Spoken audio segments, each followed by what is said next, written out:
Hey, it's the champion. You're listening to Tarver's Take, the most informative take in boxing. Just remember where you heard it first.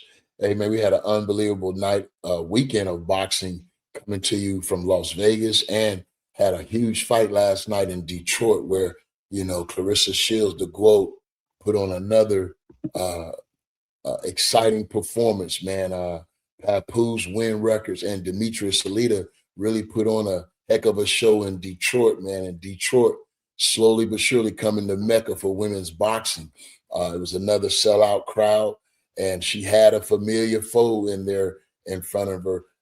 She defended her undisputed heavyweight championship against Franchon Crews-Dezurn. Man, it was an exciting fight where Franchon came out pressing the fight early, had Claressa Shields fighting on her back foot, had her trapped in the corner a couple of times.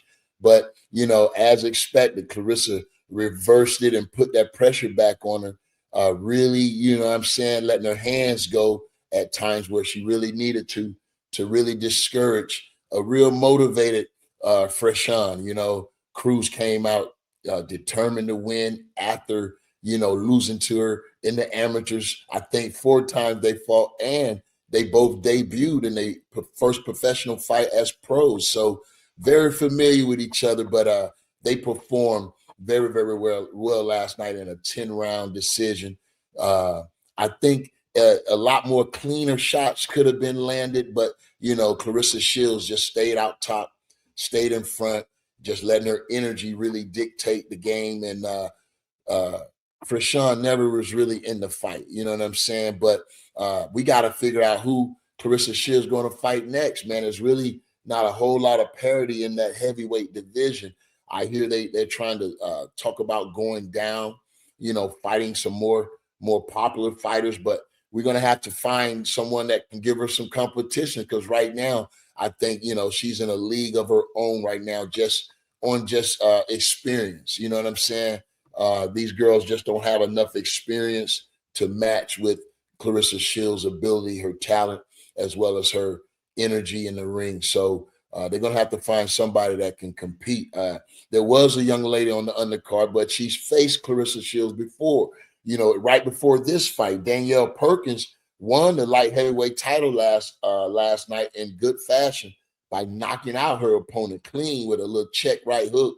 It was a good shot, landed right on the kisser, man, and she knocked her out to become light heavyweight champion. I don't know, maybe they can rematch, you know what I'm saying? Who knows? But in Las Vegas, Richardson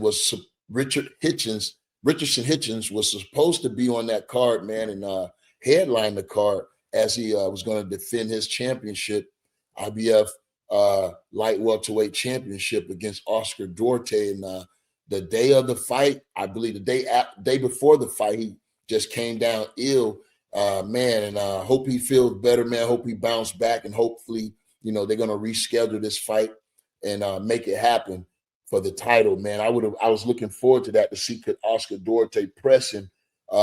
He didn't look good on the scales. I didn't think he would miss the fight, but I did, notice that he looked kind of like emaciated, a little weak, a little drawn. I knew it was a bad cut. I didn't know it was that bad. And again, when you're that thin, you're susceptible to getting, allergies, or even getting flu bugs and stuff like that. So, it could have took a toll on him, and hopefully he bounced back strong as ever. But if that 140 is treating him like that, he may want to consider, hitting that weight pile and maybe moving up to 47. And also coming from Las Vegas, man, the contenders, Frank Martin and Nahir Albright, man, fought to a real contested draw, bro. Entertaining draw. It was some great shots landed. Frank Martin, technical skills really showed up. He's working with, Hall of Fame trainer Buddy McGirt, bro. And it really showed up, and he needed it to show up because Nahir Albright came in, bro, looking for business, strictly business, and really was pushing this fight. You know what I mean? But Frank Martin's slickness really, stood out. He had that overhand left hand working all night. It was two southpaws looking each other in the face, so the straight left was always available there.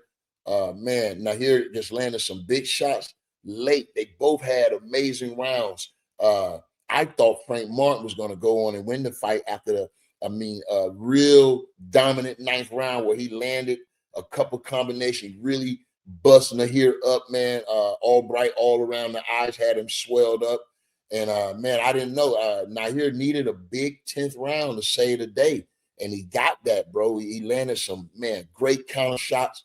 And at one time looked like he rocked Martin late. But it was a good fight, man. I don't know. I think they both elevated from this contest. And I don't know if they have an immediate rematch. I think it's enough work in that 140-pound division. You know what I mean? Even Richard Hitchins didn't fight, is in that weight class. Oscar Duarte is there. If, they're going to do that reschedule, hopefully. But the winner, can either pick one of these guys, and in the co-feature in the same weight class, Gary Antuanne Russell defended his WBA super lightweight title in a unanimous decision in a very entertaining fight over tough Andy Hirioka, man. And I'm telling you, that was a good fight. It took Andy a little bit to get started, and I think that kind of may have cost him in this fight. But even though the scores was wide, it looked like, Hirioka had some good work in the middle, rounds to the late rounds and came on strong, kind of, flipped him one time. But Gary Russell, man, tough, durable, solid, kept the pressure on and outlasted, Andy Hirioka, man, and to defend his championship, man. It was good work in there by Russell, man. A good thing that he pressed him, he boxed him. He used a couple variations to get that win. And we're going to see Hirioka back, I'm sure, because he did start late. But, man, when he got started, he was digging to the body. He was really aggressive with that body work. And, that was the most telling shots in the fight, I believe, that body work. You could hear the sound effects throughout. And at one time, it looked like he was getting Gary Antuanne Russell attention. But, like I said, it's going to take more than that. Never really got that straight left hand working, Hirioka, but he had it, on deck, but he never really landed flush with it consistently. So Russell, I think his footwork and just being able to really control the distance in the fight really won him that fight. But now it sets him up with, again, any and everybody around that 140-pound division. So, be on the lookout for those guys, man, to come back and Russell defend his title once again. That was his first title defense, so he got that off his chest. And, look for him to come in with some bigger names. And, again, Shakur Stevenson also hovering around that 140-pound division. Don't know where he's going to settle in at. So, a lot of good fights to be made there. And in the main event, bro, it was Ryan Garcia's first major championship, and he wins it over Mario Barrios in a contest where, man, I just really thought, I was hoping that Barrios would come with a lot more than he did. You know what I'm saying? I just felt that the game plan he had, it didn't work, and it just didn't seem like they had nothing else to go to. I knew this was the best opportunity for Ryan Garcia to win a championship, and it really turned out to be that, because it didn't look like Barrios ever landed that right hand with any, bad intentions on it. You know what I mean? And Ryan Garcia showed up with the energy, and I questioned, could he control the fight from round 1 to round 12? And he did that. He did that in a fashion in which we hadn't seen him do thus far. So Ryan Garcia looks and improves, with Mario Barrios in front of him for the WBC Welterweight Title in an impressive unanimous decision. That right hand found a home early, dropped him and hit him on top of the head. You know what I mean? A lot of times I thought that right hand could have been straight, could have had a lot more timing on it, the execution of it, but he was getting away with it over the top of the head, a blind shot. You know what I mean? But I don't know if he'll get away with that with the elite fighters. You know what I'm saying? With the guys that he's going to be looking to get in the ring with, the Haneys, you know what I'm saying? The Shakur Stevensons and those type of guys. You know what I'm saying? I just don't think that right hand, that looping overhand right hand, which a lot of times is a slap, you know what I mean? He's going to be able to get away with that. He's going to have to tighten up his skill set a little bit and get some more wrinkles to his game if he wanted to beat those elite fighters like that. But Ryan Garcia, you know, had him down. I thought he was going to finish the show, but he didn't. And that says a lot. But, you know, he landed a lot of combinations, landed enough shots to get him out of there. I think a little bit more focused work to the body could have gotten it done. But Mario Barrios, man, he's going to stick around. He's going to be a tough out for anybody.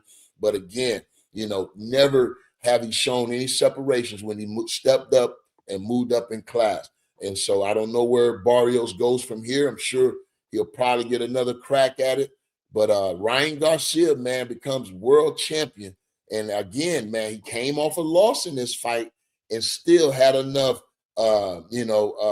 leverage to, you know, position himself for a title shot. That just goes to show you, you know, that he is a bona fide superstar in boxing, man. Not too many people can do that. And Ryan Garcia is champion, man. And look, man, got a lot of big fights, pay-per-view type of fights looking down in his future, man. So look for Ryan Garcia to be on the map for a little minute, man, and be on some of the biggest shows that we can see, and we anticipate that. So there you have it. You've been listening to Tarver's Tape. Until the next time, stay tapped in, and I'll talk to you then.